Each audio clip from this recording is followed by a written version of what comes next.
नमस्कार, आप देख रहे हैं डॉक्टर साहिब, आपके साथ मैं हूं मुस्कान। दर्शकों, आज के इस एपिसोड में हम बात करेंगे और ये जानेंगे कि अगर किसी बच्चे की छाती में अगर बलगम जम जाए या फिर कफ जम जाए तो ये क्या सामान्य है या फिर इससे कुछ नुकसान हो सकता है बच्चों को, और क्या इससे माँ को घबराने की ज़रूरत है या नहीं। और इसी पे आज हम तमाम जानकारी लेंगे और इसी पे खास बातचीत करने के लिए आज हमारे साथ मौजूद है डॉक्टर समीक्षा शर्मा।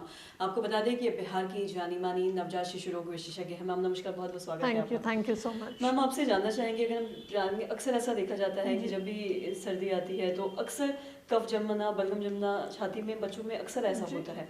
मैं आपसे जानना चाहूँगी, क्या ऐसा अगर होता है तो कब माँ को घबराने की ज़रूरत है? क्या ये सामान्य है, क्या ये ठीक हो सकता है, और कब किस लेवल पर अगर ये जाता है तो माँ को घबराने की ज़रूरत है या फिर इसका ट्रीटमेंट की ज़रूरत है? आपसे थोड़ा विस्तार में जानना चाहेंगे। जी बिल्कुल।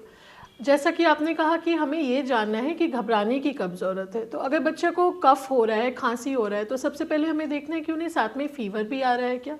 क्योंकि फ़ीवर एक बहुत बड़ा साइन होता है जो कि हमें बताता है कि बच्चों को इन्फेक्शन है कि नहीं है।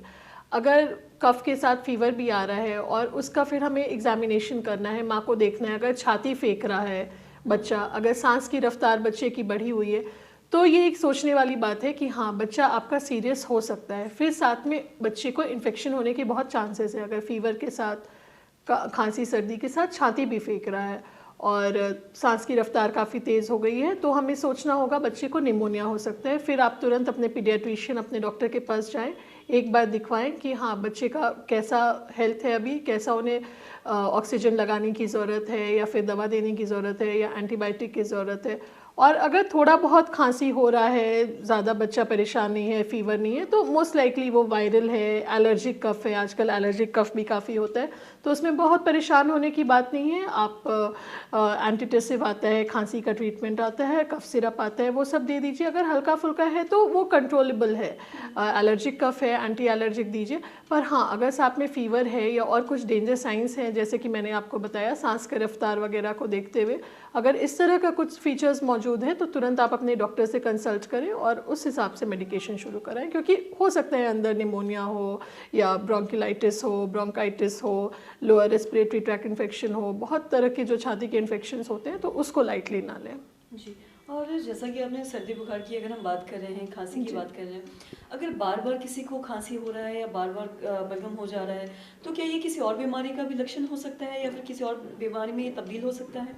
जी बिल्कुल। ये तो अगर बार बार खांसी हो रहा है या लंबे समय से खांसी है या लंबे समय से फीवर है, तो ट्यूबरकुलोसिस हो सकता है, जो कि एक बहुत ही क्रोनिक इलनेस है और बहुत ही ख़तरनाक बीमारी है। और या फिर अगर थोड़ा बहुत बिना फीवर के हमेशा बार बार खांसी हो रही है, तो आजकल एलर्जिक कफ़ भी काफ़ी कॉमन है, या बार बार हो रहा है तो वायरल कफ़ भी है। अभी प्रिवेंशन भी है उसका।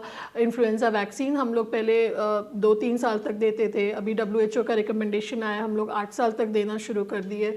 तो उससे काफ़ी प्रिवेंटिव भी हो रहा है, काफ़ी हद तक हम उसको कंट्रोल भी कर पा रहे हैं। वही आपको देखना है कि हाँ, बार बार फीवर के साथ अगर हो रहा है, मैं बार बार बोल रही हूँ, अगर फीवर हो रहा है साथ में बार बार आ रहा है, तो फिर आपको देखना है कि अंदर में और कुछ भी बीमारी हो सकती है। टीबी होने के बहुत चांसेस हैं, निमोनिया होने के बहुत चांसेस हैं। इसलिए फ़ीवर को आप नज़रअंदाज नहीं करें। हल्का फुल्का अगर खांसी सर्दी है तो वो आप नोज़ ब्लॉक है या थोड़ा सर्दी है तो वो ठीक है, वो आप नॉर्मल कफ सिरप वगैरह भी दे के उसको हम लोग ट्रीट कर सकते हैं। जी। और साथ ही ऐसा भी कहा जाता है कि अगर हफ्ते या 2 हफ्ते से ज़्यादा सर्दी खांसी रहे तो ये टीबी भी हो सकता है, जी ट्यूबरकुलोसिस भी बिल्कुल। हो सकता है। और साथ ही मैं आपसे ये भी जानना चाहूँगी कि ट्यूबरकुलोसिस की ही हम बात कर रहे हैं, तो इसके और भी कोई लक्षण हैं जिससे हम ये समझ सकते हैं कि कहीं न कहीं ट्यूबरकुलोसिस हो चुका है? जी बिल्कुल। सबसे पहले तो लंबे समय से फ़ीवर, अगर 2-3 सप्ताह से फ़ीवर आ रहा है, लंबे समय से क्रोनिक कफ़ है, वेट लॉस हो रहा है, अगर हिस्ट्री में आ रहा है कि बच्चा मेरा पहले हेल्दी था, अब वज़न कम हो रहा है, तो टीबी के चांसेस है। अगर घर में कोई कांटेक्ट में टीबी रहा है, अगर घर में माता पिता या आसपास आप देखोगे स्कूल के कोई बच्चे या फिर खेलने वाला कोई बच्चा इसको कॉलोनी में, अगर उनको टीबी है और टीबी का कांटेक्ट का हिस्ट्री है, तो काफ़ी हद तक बहुत चांसेस होते हैं कि बच्चों को ट्यूबरकुलोसिस है। ट्यूबरकुलोसिस भी अब बहुत तरह का होता है। एब्डोमिनल ट्यूबरकुलोसिस है, तो उसमें अगर बच्चे को कोई भी सिम्टम को आपको लाइटली नहीं लेना है। अगर हमेशा कब्जियत है, बहुत बार कब्जियत ही एक सिम्टम होता है जो कि बताता है कि बच्चे को टीबी है, क्रोनिक कॉन्स्टिपेशन। तो अगर कोई भी चीज़ बहुत दिनों से हो रहा है तो उसे नज़रअंदाज नहीं करते हुए उसके अंदर की बीमारी को हमें पकड़ना है कि हाँ, अंदर क्या और भी कुछ हो सकता है। स्पेशली वेट लॉस है या फीवर है, तो इसे तो बिल्कुल ही नज़रअंदाज ना करें। जी। मैम बहुत बहुत शुक्रिया तमाम जानकारी देने के लिए। तो आशा करते हैं दर्शकों कि आप ये समझ पाए होंगे कि अगर आपको भी सर्दी खांसी हफ्ते या 2 हफ्ते से ज़्यादा हो रहा है तो ऐसे में डॉक्टर से जाके कंसल्ट करना बहुत ज़रूरी है, क्योंकि ये किसी बड़ी बीमारी का भी शुरुआती लक्षण हो सकता है। जैसा कि डॉक्टर साहब ने बताया कि इससे टीबी भी हो सकता है। तो इन चीज़ों को, इन लक्षणों को आप इग्नोर ना करें और डॉक्टर से ज़रूर दिखाएं। तो आशा करते हैं जो तमाम जानकारी है आपके लाभदायक रही हो। तो आज की इस वीडियो में इतना ही। अगर आपने अब तक हमारे चैनल को सब्सक्राइब नहीं किया तो तुरंत कर लें, साथ ही हमारे फेसबुक पेज को लाइक करें। वीडियो देखने के लिए आपका धन्यवाद।